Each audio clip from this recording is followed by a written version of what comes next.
Boa noite. Boa noite. Boa noite. Está começando mais um Jornal Incorreto.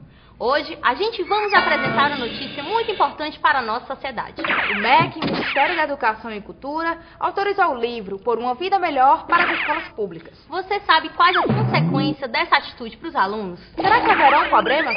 Acompanhe agora todos os detalhes. Peraí, meninos, não dá, vocês estão falando tudo errado. É para rede nacional, por favor, fala certo. Isso aqui diz que nós não pode. Agora deu mesmo. Vê aí na matéria a seguir. Acompanhe. O livro Por uma Vida Melhor, segundo consta, foram rodados em todo quase 500 mil exemplares, que vão ser distribuídos pelas escolas públicas. Mas esse livro está causando muita polêmica porque, segundo consta, há um incentivo para que as pessoas falem sem respeitar a concordância nominal e sem respeitar a grafia das palavras. Eu acho errado. É errado, né? Super errado. Eu acho errado, né? Dizer que é certo a pessoa falar nós vai. Realmente, sim, é uma desculturação da educação brasileira. Eu acho que tá errado. Eu quero 3 pastel. O livro quer falar assim? Eu acho uma burrice de quem está apoiando esse lado aí. Eu acho uma pobreza na linguagem, uma pobreza de espírito. Não concordo com isso, esse livro. Se eu tenho o hábito de falar 4 pastéis, que foi assim que eu aprendi, que eu acho que é o correto, por que eu vou dizer assim, ei, eu quero 4 pastel? Eu acho assim que o MEC precisa mudar com relação a isso, porque se ele defende a formação da cultura, como que ele agora vai defender uma linguagem que não produz a cultura? Realmente, sim, é inadmissível. Cada um tem sua maneira de falar, sua cultura, sua maneira de se expressar. Então eu não posso dizer que se é totalmente errado, para mim é errado, mas já tem coisa que para mim é certo. Correto é ensinar o certo. Vai ensinar as crianças a falar errado. É evidente que esse incentivo ele é feito para a linguagem oral. Mas acontece que essas palavras estão escritas dentro do livro, de forma errada. Isso foge à norma culta. Quando nós falamos de língua portuguesa, nós não podemos adotar essa visão da gramática tradicional, da gramática normativa, do que é certo e errado, porque para a ciência da linguagem, essa visão é uma visão superada, né? O que nós temos? Nós podemos falar em o que é adequado e o que é inadequado. E aqui eu vou citar uma frase do meu professor, o professor Ivanildo Bechara, que dizia sempre que a função do professor de língua portuguesa é transformar o seu aluno num poliglota dentro da própria língua, ou seja, ele tem de mostrar para o aluno quais são as situações em que ele pode usar um registro ou outro, não é? Então, e essas situações acontecem tanto na escrita quanto na fala. Então ele vai perceber que existem variações, e essas variações dependem do interlocutor, não é? da situação vivenciada, se é fala, se é escrita. Nosso trabalho de professor, ao longo dos anos, é exatamente ensinar aos alunos a falarem e escreverem corretamente. E, de repente, nós vamos ter que aceitar que a pessoa fale como queira, com a concordância errada, que essa pessoa escreva como queira. O linguista ele tenta registrar, não é do cunho dele dizer se está certo ou está errado. O que foi transportado para dentro do livro foi o quê? Foram alguns conceitos de linguística ou de sociolinguística e que pela forma que foi escrita, que estava lá presente no livro, e às vezes pela falta de conhecimento do professor, de abordar o assunto, ele causou uma polêmica. Mas se a gente for tentar comparar de uma maneira básica o que ela quis mostrar que a variação linguística ela é inerente em toda língua. Toda língua sofre variação linguística, toda. E essa variação ela pode ser de cunho fonológico, pode ser de cunho morfológico ou sintático. Ela segue padrões de geografia, você tem a variação de um estado para outro, de um país para outro. Você tem em Portugal, as pessoas lá falam bolseiro, aqui é bolsista. Está certo, está errado? Não, é adequado, inadequado. Tem fatores que geram essa variação.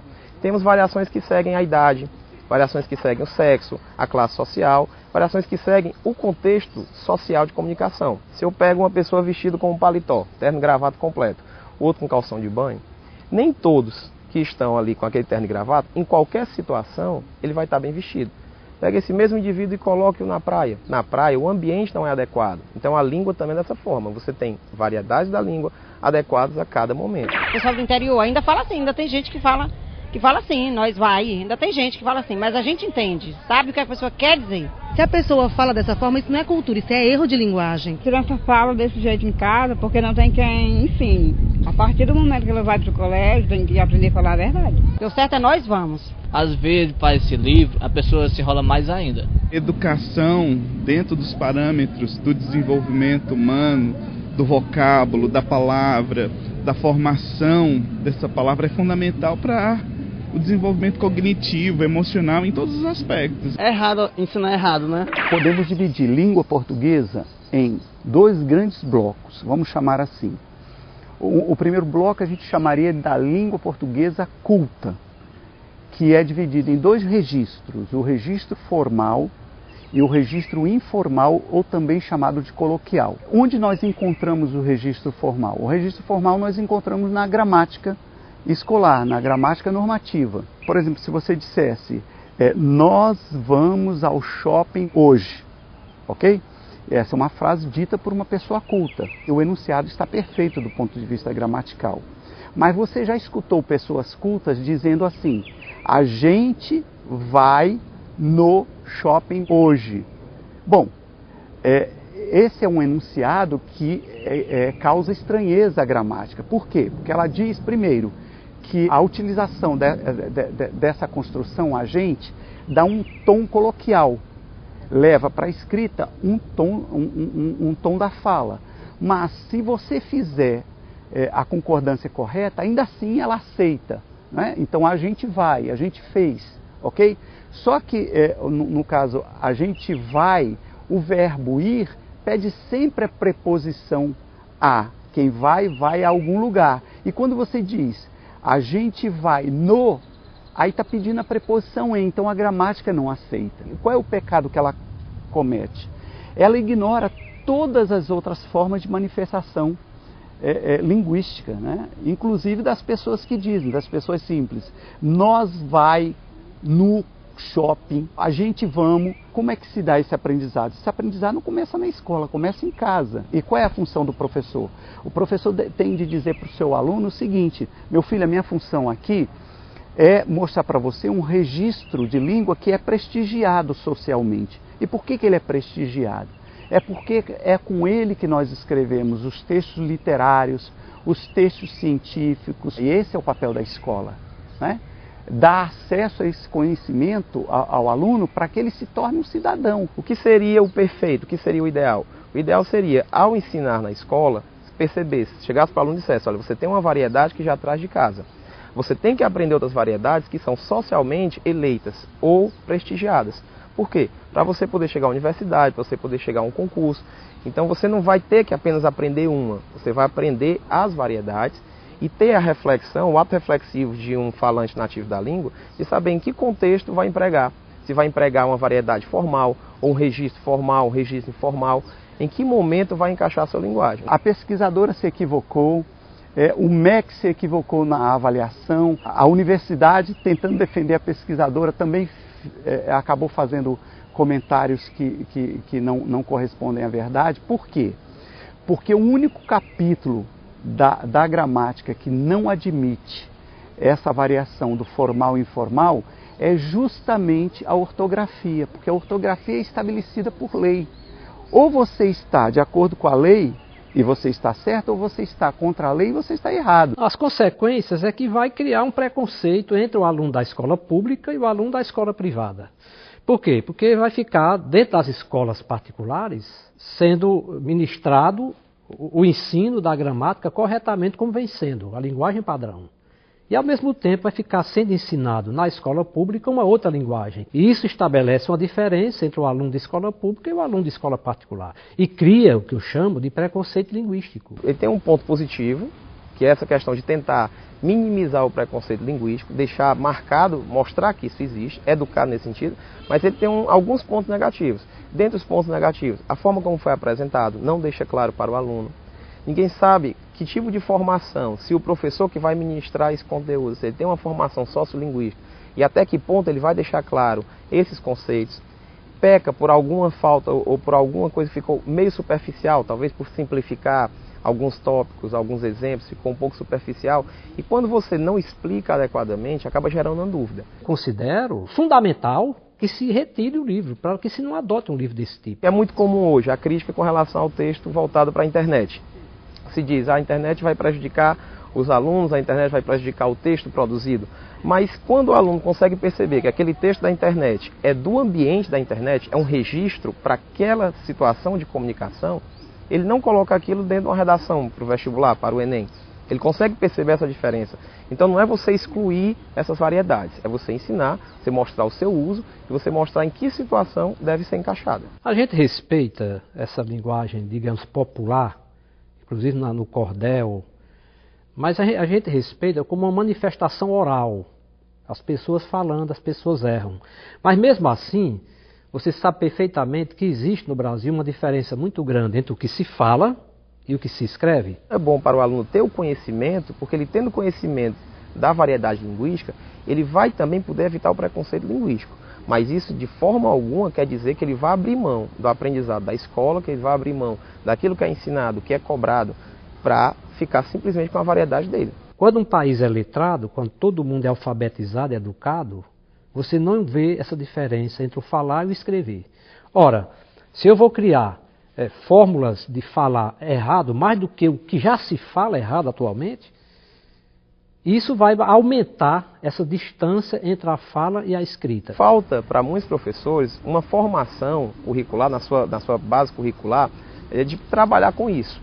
É complicado para muitos professores, principalmente da escola pública, que o livro foi direcionado para a escola pública, trabalhar com isso. Se é complicado para o professor trabalhar, para o aluno vai se tornar mais complicado ainda. Então, há erros, há algumas impropriedades, seja no uso do livro ou na forma como ele foi confeccionado, mas há impropriedade também nas críticas. As pessoas que estão criticando pelo motivo errado. Qual é o motivo errado que está sendo criticado? Está sendo criticado porque está dizendo que é certo falar, entre aspas, o errado.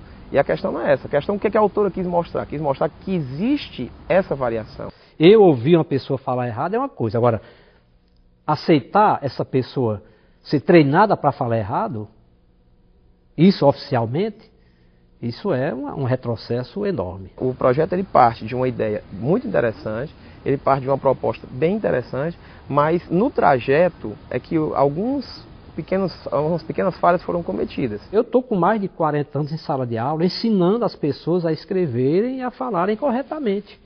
E de repente vou ter que mudar essa minha atitude, desfazendo tudo que eu fiz até hoje. Não é, em momento algum, rasgar a gramática como alguns dizem.